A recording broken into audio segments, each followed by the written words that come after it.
Medida que muitos clientes consideram cruel. Os bancos aumentaram a taxa de juros justamente na hora em que o crédito é mais crucial. Cadeiras para o alto, balcão vazio, chopeira seca. O bar que abria todas as noites em São Paulo parou. Os 60 funcionários estão em casa. Enquanto esperam pela reabertura, há alguns dias os sócios fizeram um empréstimo para ganhar fôlego. Mas ontem, quando voltaram a falar com o banco, a surpresa. A gente não precisa de mais crédito, a gente ligou para sondar. Essa taxa estava quase 60% maior do que a que eu tomei 10 dias atrás. Sim, os bancos aumentaram as taxas de juros e reduziram os prazos de financiamento. A tentativa dessas grandes instituições é se proteger do calote. Mas se as empresas não ficarem de pé, imaginem o efeito dominó. A Federação Nacional dos Bancos diz que não comenta a estratégia comercial de cada instituição bancária. O Banco Central confirma que detectou a escalada, mesmo depois do governo ter reduzido o compulsório para depósitos de longo prazo e tomado outras medidas para ajudar a baratear o crédito. Para os pequenos e microempresários, ao tomar um empréstimo neste momento em condições desfavoráveis, a emenda pode sair pior que o soneto. Essa ajuda financeira que viria para ajudar, ela pode ser um fator complicador lá na frente, eu não tenho a menor dúvida disso. Mas ficar sem recursos pode ser catastrófico e irreversível. Veja o caso do Oswaldo, que há 30 anos fabrica bijuterias. A loja dele fica em Brasília. Ele tentou um empréstimo no banco onde tem conta. Eles só pediram para a gente aguardar o que o governo vai fazer. Com esses lucros estratosféricos que eles têm, eles podiam ajudar ao menos nessa fase de crise. E realmente a gente não está vendo nenhuma ajuda. Mesmo o anúncio feito pelo próprio setor bancário oferecendo pausa no pagamento de dívidas, segundo muitos consumidores, não vem sendo cumprido. Natasha, há 2 anos, financiou o apartamento onde vive no ABC Paulista. A autônoma prevê agora a redução de renda e tentou com o banco o adiamento das prestações. Não conseguiu falar na agência. Partiu para um 0800. Lá também não tive muita informação. Eles só me disseram que o processo era via site e que não deveria ser com eles. Mas no site realmente tinha essa informação, tinha um botão que levava para um outro hot site, você preenchia um cadastro e aí no final eles só pediam para aguardar. Então, aguarda. A bandeira verde em vigor este mês nas contas de luz vai ser mantida em abril. Isso significa que os custos vão ser calculados sem taxa extra nas tarifas. Isso porque a chuva contribuiu para recuperar o nível dos principais reservatórios das hidrelétricas. Também contou a previsão de redução da carga de energia em abril e também em maio, por causa da Covid-19.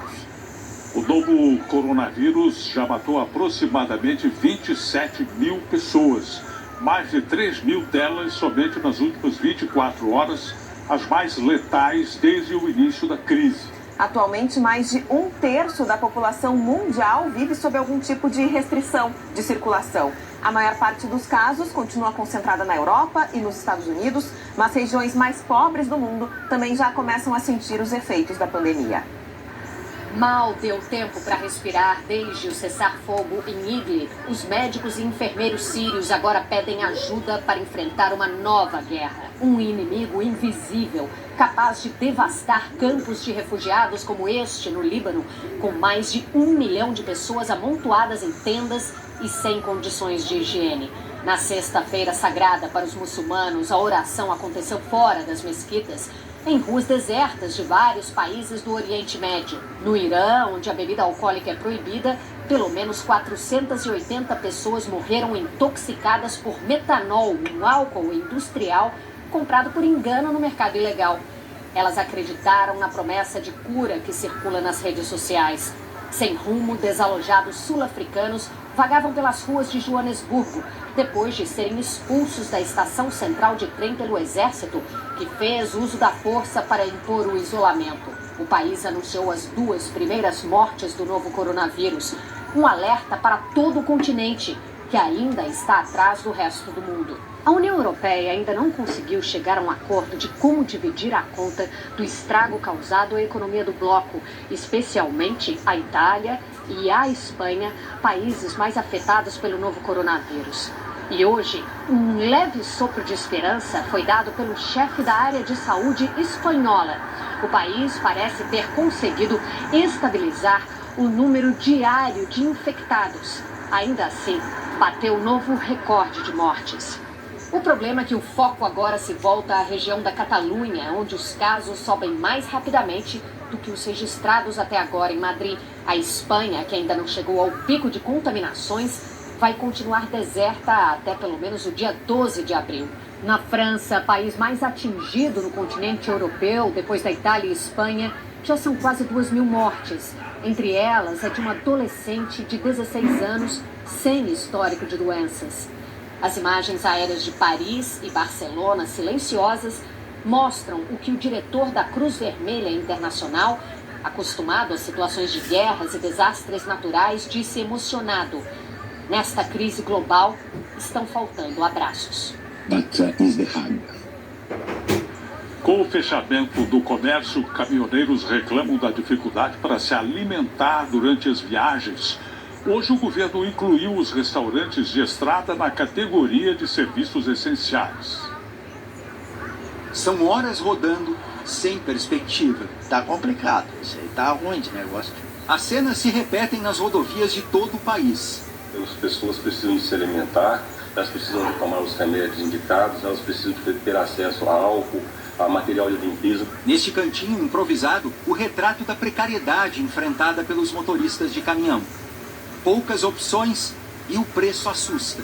O medo da contaminação também. Não sabe se é uma comida boa ou não, porque vem embalada já, você não viu quem preparou, quem foi que fez. O quentinho agora está uma média de 18, 20 reais na rodovia, né? Quando tem... Organizações ligadas ao setor de transportes tentam aliviar a situação com a entrega de lanches e produtos de higiene. A artista Sula Miranda, conhecida como Rainha dos Caminhoneiros, fez um apelo nas redes sociais. As pessoas podem ir perto da sua cidade, ver, cada um vai lá um pouquinho, deixa. Quando a gente vê, eles estão alimentados. Para evitar uma crise de desabastecimento, o Ministério da Agricultura publicou uma portaria nesta sexta-feira que considera borracharias, postos de combustíveis e restaurantes em estradas como estruturas essenciais ao transporte de alimentos e de produtos agrícolas. Na prática, a medida garante o funcionamento desses estabelecimentos durante a pandemia do novo coronavírus. Além disso, o Ministério da Infraestrutura vai distribuir um modelo de documento para uniformizar as decisões em todo o Brasil. A gente está conseguindo manter o transporte, está conseguindo manter o abastecimento e vamos fazer toda a força para continuar desse jeito. A Prefeitura de São Paulo liberou agora há pouco a circulação de caminhões aos domingos nas estradas que dão acesso à capital paulista. A liberação de centenas de presos para tentar conter o avanço do novo coronavírus tem causado discussão nos meios jurídicos. Em muitos casos, promotores estão recorrendo para reverter as ordens de soltura e prisão domiciliar. O primeiro pedido para a liberação de presos veio da Defensoria Pública do Ceará. O Superior Tribunal de Justiça concedeu liminar para manter a prisão domiciliar por não pagamento de pensão alimentícia. Aqui em Brasília, o Tribunal de Justiça atendeu ao pedido da Defensoria Pública para suspender a prisão de 29 pessoas que estão na carceragem da Polícia Civil. Elas não pagaram pensão alimentícia e agora aguardam alvará de soltura para voltar para casa. Na semana passada, o CNJ recomendou que tribunais revisem cada prisão provisória de presos que aguardam julgamento, fazem parte do grupo de risco da Covid-19 ou estão em penitenciárias superlotadas, que não têm equipe de saúde própria.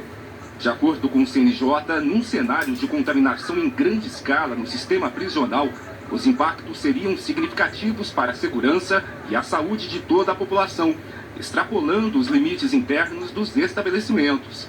No Rio Grande do Sul, o Ministério Público está recorrendo contra a decisão da Justiça de soltar 3.600 presos. Entre eles, Vanderlei da Silva Júnior, conhecido como o maníaco do ácido, por atacar pessoas nas ruas de Porto Alegre. Ele foi para a prisão domiciliar por ser hipertenso. O ex-presidente da Câmara dos Deputados, Eduardo Cunha, condenado por corrupção, também conseguiu benefício, assim como o publicitário Marcos Valério, considerado operador do mensalão, e o ex-senador Luiz Estevão, condenado por desvio de recursos em obras públicas. Embora considere a recomendação do CNJ importante contra o aumento da pandemia, este especialista em segurança pública faz um alerta. Deve haver uma responsabilidade muito grande por parte do Estado, por responsáveis por esses encarcerados, em impedir, em pesar se a libertação daquela pessoa realmente não seria, né, um problema social, não seria um problema de aumento da violência. 9 para-atletas da natação que estão no Equador pediram ajuda nas redes sociais para voltar ao Brasil. De acordo com o Itamaraty, pelo menos 6.900 brasileiros em várias partes do mundo estão com dificuldade para voltar para casa. A paraense Lucilene conta que o grupo está isolado no hotel em Quito, capital do Equador. Para a hospedagem, eles têm ajuda do Comitê Paralímpico Brasileiro e da Prefeitura de Indaiatuba, no interior de São Paulo, onde moram e treinam. Nosso técnico tem que se expor todo dia para sair do hotel e conseguir alimentação pra gente. Não é uma alimentação boa, então ele vem, cozinha pra gente. A gente não tem pratos ou talheres para comer. Os 9 chegaram ao Equador em 3 de março para treinamento em altitude, visando a seletiva para os Jogos de Tóquio. A programação e os voos foram cancelados por causa da pandemia do novo coronavírus. Pedido de apoio para voltar foi divulgado nas redes sociais. Estamos pedindo a ajuda de vocês para que vocês compartilhem, para que esse vídeo chegue até as autoridades. O Itamaraty informou que está atuando para possibilitar o retorno de pelo menos 6.900 brasileiros que estão retidos em 86 países. O trabalho conta com o apoio do Ministério do Turismo e da Agência Nacional de Aviação Civil. A gente pede que o governo brasileiro olhe aqui um pouquinho pra gente, aqui um grupo de pessoas com deficiência, atletas que já representaram o Brasil em várias competições internacionais. Então a gente quer ver se agiliza a nossa volta para o Brasil. 228 brasileiros que faziam intercâmbio na África do Sul também não conseguem retornar ao Brasil. O governo sul-africano decretou isolamento por 21 dias e o fechamento do espaço aéreo. É o terceiro hotel que a gente foi expulso no mesmo período, devido ao lockdown. Beira o desespero, porque a única coisa que nós queríamos era voltar para o Brasil. Em meio a essa pandemia de Covid-19, indústrias de bebidas alcoólicas resolveram adaptar a linha de produção para fabricar o álcool 70%. O produto utilizado no combate ao novo coronavírus será doado para hospitais públicos e também postos de saúde. Para produzir álcool líquido 70% nesta fábrica de cachaça, foi preciso destinar um galpão, um laboratório, equipamentos e funcionários exclusivos. São processos independentes. A nossa produção de cachaça é feita numa destilaria própria. O que nós estamos fazendo é pegar o álcool disponível aí, que é produzido pelos grandes grupos aí, sucroalcooleiros, que tem uma graduação alcoólica maior, de 96, e nós estamos preparando ele para 70. A iniciativa anunciada pelo Instituto Brasileiro de Cachaça é para ajudar no combate à Covid-19, já que a higienização com álcool 70% é capaz de evitar a propagação do novo coronavírus. O produto fabricado nestas empresas não é vendido, mas doado. Com essa entrega, já são 6.000 litros de álcool 70% distribuídos só aqui em Pirassununga. A intenção é aumentar a produção já nos próximos dias para também abastecer outras cidades do interior de São Paulo. Em todo o Brasil, o produto está sendo destinado aos principais centros do Sistema Único de Saúde. Ele é utilizado na esterilização de pisos, móveis, utensílios, poltronas e equipamentos em geral.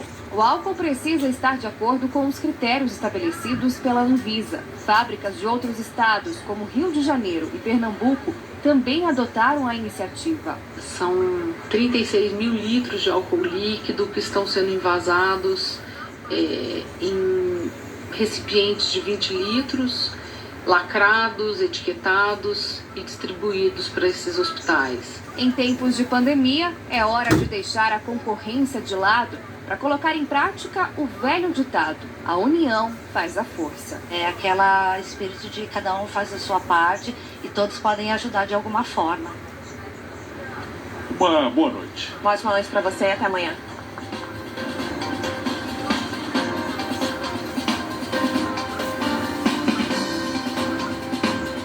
Consultores e